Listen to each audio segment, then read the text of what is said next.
Like many car washes, when you open a new one, friends from all over come and visit, and people would start pointing things out, and they'd ask Tom and myself, say, well, "Where'd you get that?" And we'd be like, "Oh, we make it." And, well, would you make one for us? And after several years of saying no, we're not.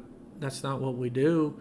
Tom and I were having lunch one day, and we had just had a tour the previous day of some operators at one of the facilities we renovated, and Tom just said, "Well, what would you think if we just stopped saying no?"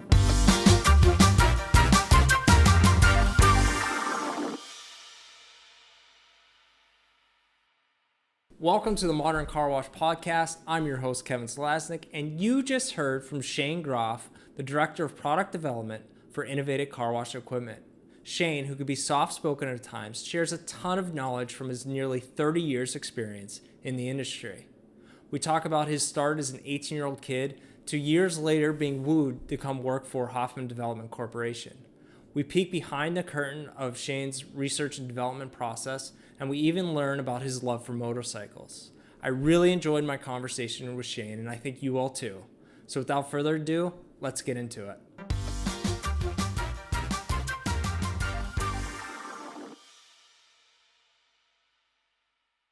Shane, welcome to the Modern Car Wash Podcast.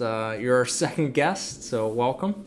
Thank you for having me. So you are the Director of Product Development for innovateIT, a sea of knowledge, 28 years in the business. But we want to know more about you. Can you take us back 28 years when you started in the business and kind of walk us through how you got here today? Well, back when I was a young lad, I used to wash my motorcycle at a local car wash down in Pennsylvania. The owner came out one day and he was checking my bike out and sat on it and said, "Hey, if you worked here, I'd let you wash it for free." And I was like, well, young kid with no money. I was like, all right, sign me up. So started towel drying cars at the end of his conveyor, a couple hours a day, a couple days a week, part-time, just for spending cash. Not to date you, how old were you at the time? 18. 18. Yeah. So I'm assuming you were washing your car in a self-serve bay. Yeah. Okay. Yeah. So was there any dialogue of your interest in mechanics and things like that, or it just kind of just started with his interest in your bike? Yeah, that's how it started. His name was Mike Mounts. He owned one car wash, and he had a son that was a couple years younger than me. And one day the kid was late for work, broke his car, and he happened to have Volkswagen, and I had tons of Volkswagen, so he asked me, he's like, "Hey, can you help me put a transmission in my car?" I said, "Well, my shop's full. Where are we going to do it?" He says, "Oh, we'll do it at the car wash. My dad will let me." Well, lo and behold, we set the alarm off by accident, and his dad showed up wondering what we were doing. And he says, "Hey, don't you work for me?" I said, "Yeah." And he's like, "Well, you like working on stuff?" And I said, "Yeah." And he said, "Well, hey, I'm going to build a car wash. I'm starting in a few months. Would you like to work here full-time?" At the time, I was working a full-time nighttime third shift job. Third shift really wasn't my gig, so thought about it and went there full-time. And at that time, I was the only maintenance guy, only equipment installer. I didn't know anything, Yeah. Well, first, that's incredible that just how that small step led to your career and you here today. But when you reflect back on that 28 years ago, what did the car wash look like? And I'm sure there's some of our audience who knows very well or remembers that time. But for some of the younger generation coming up, has no idea what that looked like. So yeah. Well, I mean, that first car wash that Mike had, it was built in the late 60s. He bought it in 84 and had a lot of dated equipment, very, very dark inside the tunnel as far as light. A lot of manual labor, prepping the car with high pressure before it even gets into the tunnel. And at the end of the bay, my first job, towel drying it off because the drying system was insufficient. So it was a real far cry from where we at today with technology. when you were there, did you start developing equipment for him, or was that later on in your career? It was a little. It was with Mike. The first new car wash we did. We opened in '95 then, and that was my first ground up build. And had a lot of help from people in the industry. The owner of AVW, Willie, him and his dad came out, flew out here from Chicago, taught me how to put a conveyor in. His dad, Mike, was down in the pit with me, showing me where to weld, showing me, what to do.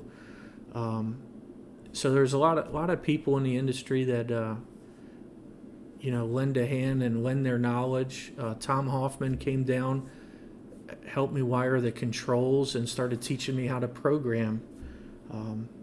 So it was probably in the later 90s, 98, 99. Mike and we were doing another car wash in Lancaster, a big double tunnel, and he wanted to get into belts. He called them people movers. He didn't like how vacuuming on one car would take maybe 3-4 minutes, and then the next car it would take 5 or 6 minutes. He really wanted to streamline and automate, so we traveled the country. Again, Willie from AVW flew around with us, and together the two companies embarked on building the belt conveyor, and that was really when we got into kind of developing things and going out on our own to do things. So you clearly had a good relationship with Mike and AVW and Tom Hoffman, etc. Yep. When did you then make the transition out of there, or away from that setup? It was 2005. Mike and I had finished a big car wash together, and at that time I had decided, you know what, I'm going to go out on my own, open my own business, and that's what I did. So, did that part-time, worked as an electrical contractor while I was getting my business off the ground, and I think it was 2006 or 7, I ended up going full-time and did that. Started doing installs for Hoffman car washes since I knew Tom, and his washes were getting further away from home. So he's like, hey, if you're interested, we got some work. I was like, hey, puts food on the table. So, we did a few washes with Tom, and then he said, hey, I could really keep you busy all year round. And him and Ron Sloan, the president, took me out to dinner one day and was like, don't you hate being away from home every day? And, at the time I was out of town away from my family about 40 weeks out of the year, installing car washes. So sure, the idea of being home every day was really enticing. Yeah. And, knowing both Tommy and Ron, I think they certainly could be convincing. And I don't want to say they made you an offer you couldn't refuse, but given the setup, you said time away from family, quality of life, it seemed like a natural transition for you. So you started with Hoffman Development, and then eventually after, 4 or 5 years, innovateIT started to become an idea. How did, how was it conceptualized? Eventually it was, all right, Hoffman's building our own equipment. Let's go to the masses with it. Well, like you said, Hoffman had always built a lot of things themselves, to customize for their specific applications. And like many car washes, when you open a new one, friends from all over come and visit, and people would start pointing things out, and they'd ask Tom and myself, say, well, where'd you get that? And we'd be like, oh, we make it. And, well, would you make one for us? And after several years of saying, no, that's not what we do, Tom and I were having lunch one day, and we had just had a tour the previous day of some operators at one of the facilities we renovated. And Tom just said, well, what would you think if we just stopped saying no? We just, it's opportunity. Maybe we can, get some more equipment in the shop, which would benefit Hoffman's. It'd be opportunities for employees to learn new skills and do things. So it was probably pretty close to a year conversation within the company until we decided, you know what, we'll do it. It seemed like from your standpoint and knowing your background and starting your own business, and now here's another opportunity. I mean, when Tom said it had to be pretty easily to say, yes, let's go full steam ahead with it. No, it was actually the opposite. And mainly because I did do that. I did do the startup, knowing the growing pains that would come along with it, and the type of commitment it would take to be successful at a level which Tom would be happy with, and myself. So, the first couple conversations, I was the naysayer. The wheel's not broken. Why are we fixing it? But Tom's a pretty compelling person himself, so it was a pretty good move. Sure, and I think that's the what you see with the company, and is, there could be the wheel's not broken, why fix it? But there's also this big commitment to innovate and to keep pushing, and from a marketing standpoint, and we were talking about this today. We were looking at the Dispense It webpage, and I had a photo of the Dispense It from maybe not even a year ago, and you pointed out, you're like, well, that's the old version. And I'm sure a month or two from now, there's probably going to be another version. I think it's almost that startup kind of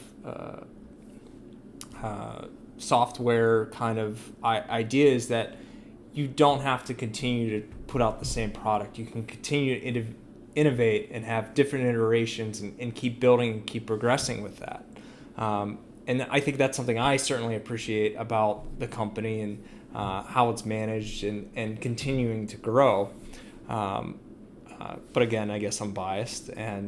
But to pivot a little bit and to kind of look at, when you look at Innovate It and the catalog of products that Innovate It has, the Dispense It's one of the most popular. The Wheel Blasted is probably one of the coolest pieces of car wash equipment. It's super intuitive. But you also have a lineup of arches that are customizable, etc. In your eyes, what's your favorite? And I know this is probably like picking your favorite child, right? Yeah. Yeah. I mean, I guess it really depends on what angle I'm looking at it. Purely from my personal angle, anything that we automate, like the Wheel Blaster. I love controls. Like I said, Tom started teaching me programming back in the early 90s, and still today I'm pounding away at the keyboard, programming, helping other operators. And so from that aspect, it's the automation process. Being able to automate something with today's PLCs to give a consistent, high-performing product, I really like that. From the aspect of maybe the regular consumer, the car wash operators out there, I would say it's the full lineup of arches and stuff, because everything's configurable. Most everything you can adjust the width, adjust the height, because we know no two operators have the same building. They don't operate their car wash the same way. Here in the Northeast, we operate way different than Arizona. So there's different challenges. So to be able to design an arch that fits very well in this climate and this atmosphere, but that a guy in Arizona can take, bolt it in his car wash, and he can be successful too. It's a challenge, but it's very rewarding being able to do that, and I really enjoy that. How quickly did you realize that? I think it'd be easy to put a product and it's out of the box. Here it is. Good luck. But now for your clients to come to you and or even to design the product, to when it does arrive in the tunnel, to being able to move this applicator here or position this nozzle here. I guess, where did that idea come from? Was it just obvious, or was It's what we were born and bred on at Innovative, because the reason Hoffman made a lot of stuff themselves before Innovative is because you would buy the one size fits all from a manufacturer, and you'd put it in your tunnel and it'd work good, and you'd say, you know what, we could make it work a little better. and you'd cut and weld and change. And, after several years of that, it became obvious to us that instead of buying something and then constantly modifying it, it'd be a lot more efficient for us just to build it from scratch. And so having all that in our back pocket is what said, you know what, we know one size doesn't fit all, because that's where we come from. The products that Innovative does have, we had Tom Hoffman Jr. on the last episode, and he made a point of saying, car wash operators or car washes are very much an IT department now. There's not a decision that isn't made with the involvement of IT somehow. And I look at the controllers that Innovative uses, and it's not that. It seems that the controllers play nicely with non-Innovative products as well. And obviously that's by design. But I'm just curious, can you elaborate on that more and kind of get more insight into there? Yeah. Basically, many of the world's best operators, they'll pick and choose different pieces of equipment from different manufacturers. There could be something they like about this one. They're like, we're going to buy that, put that in our tunnel.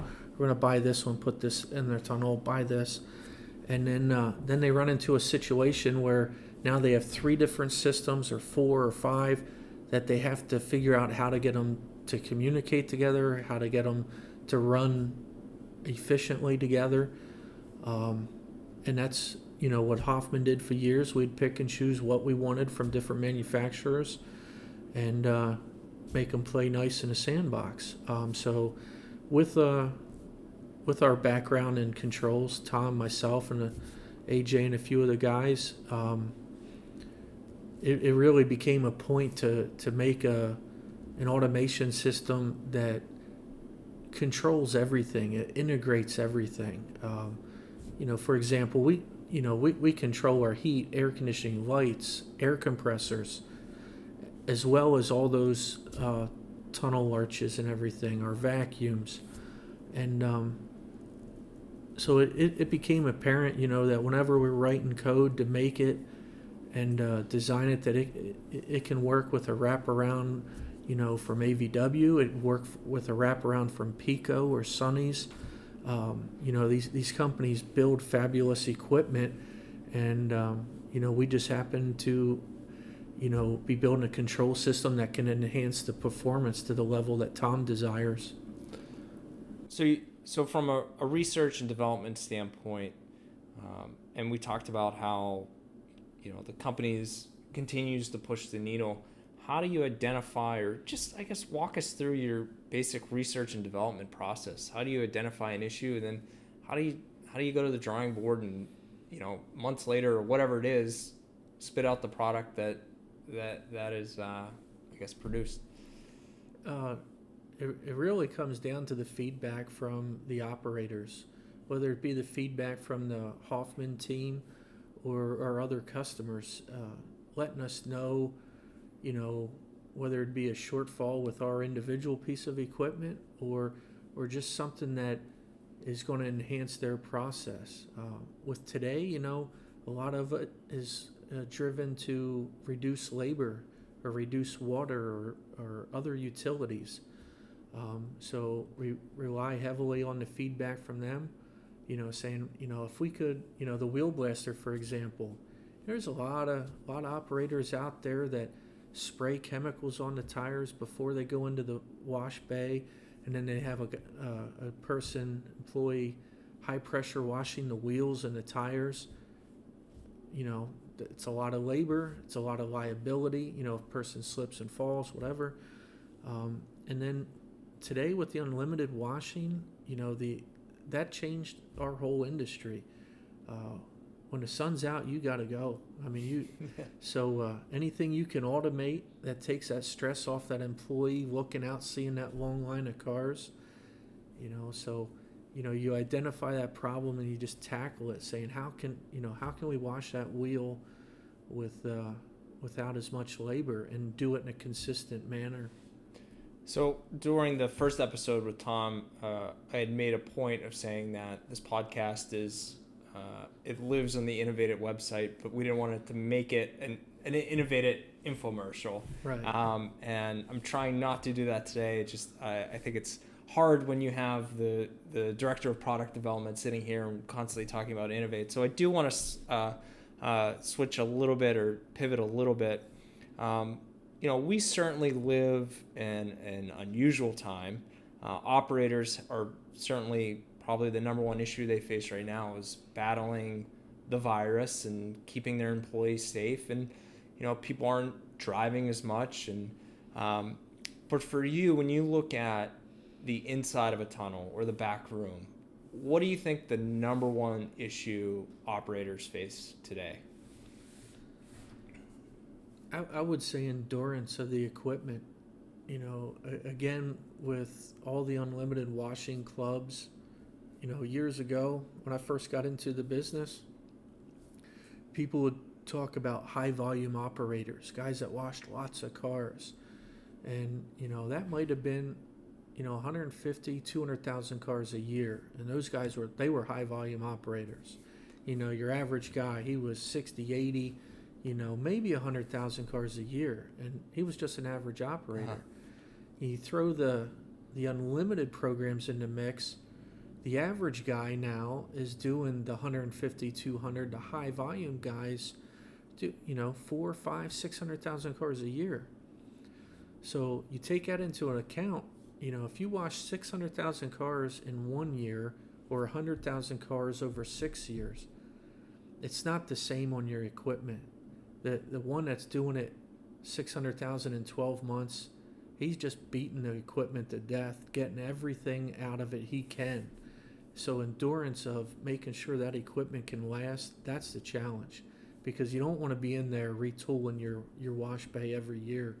You want to put it in, and have it run for years and years and years, get the depreciation out of it. Sure. And everything else. Do you think, obviously that's in the near future, it doesn't seem that the unlimited program is really going anywhere, and I think the car count's only going to continue to increase.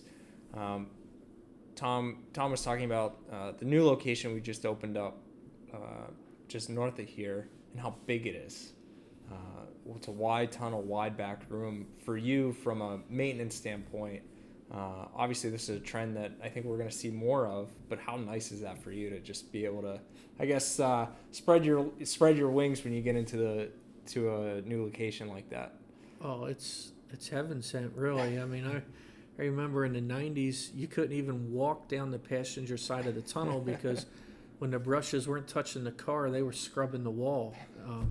You couldn't walk down through there without literally being soaking wet. And, luckily guys like Tom have noticed, we can make a nicer work environment for the employees and a nicer environment for the customers to come through, with the lighting and natural light from the windows, the customers are more comfortable. So, the back rooms, wow, I remember climbing on top of pumps and other stuff in the back room to get to an electrical box on the wall. And, fortunately those days are gone. I'm getting older. I can't be climbing around on stuff. When you look at kind of the maintenance of the equipment, and you talk about the longevity and the durability of it, I'm curious, are there any little secrets that maybe you have of how to maintain equipment that, maybe the average operator just hasn't thought of or hasn't had the experience yet to come across? Well, I think if the operators would start thinking of things all in the number of cars. We know operators evaluate all their financials on cars, cost per car, how much cost per car of chemical, electric. Start doing that with your maintenance and your equipment too. Cost per car for a conveyor, to know when you're going to need to replace that conveyor or the rollers, the chain, whatever. But also on just simple day-to-day things like greasing. So, maybe a guy greased his tunnel, twice a week back in the 90s, and now he's washing twice as many cars. Well, really, you got to grease those bearings twice as much. And I think a lot of that gets, just kind of forgotten. It goes to the wayside because everybody has a little check chart, that they've given their managers or maintenance staff, and that stuff doesn't get updated, and they start wondering, why are we replacing bearings so much? Well, because you're washing more cars and you're not, taking care of it like you used to. When you look at the next 5, 10 years, 15 years, or whatever you have cooking up up here, what's most exciting for you? Wow. Or is it the unknown? A little bit of it is the unknown. I would say most of it is knowing how this organization works with the automation, the control side. That's exciting, to keep developing equipment that's going to provide, good, consistent performance without a lot of labor, whether it be labor performing on the customer's car or even maintenance labor or replacement labor. So I'm excited it's been a while, I think, in the industry since we've gone to a trade show and really been wowed by something new. So I'd imagine when COVID passes and we're all able to get back to the trade shows and walk the floor with our friends and family, we're going to see the manufacturers have spent this time really well. I think we're going to see a lot of exciting new ideas coming from every angle. To kind of put a pin on this, I want to go back to the first question or the first topic. You still ride a motorcycle? Yeah. What kind of motorcycle did you have 28 years ago, and what are you riding today? Well, 28 years ago, I had a Kawasaki Ninja, race bike, and today I ride a Harley. I have radio and cruise control, so it's it's a lot different. Yeah, just I guess maturity, or I guess that's a nice way of saying old age. I guess is maturity. I mean, I still have a couple friends that race, so when I go home to Pennsylvania, I still throw a leg over a race bike and go out for the day and have fun.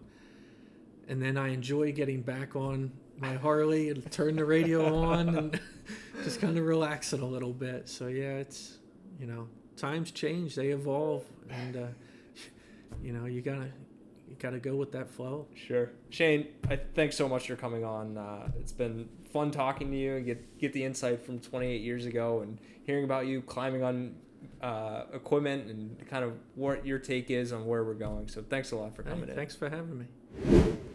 A special thank you to Shane Groff for spending time with us today, and that is episode 2 of the Modern Car Wash podcast in the books. You can follow along through innovateIT's website, innovateITcarwash.com, or on any of your favorite podcast platforms. We'll be back in 2 weeks, and until then, stay safe, everyone.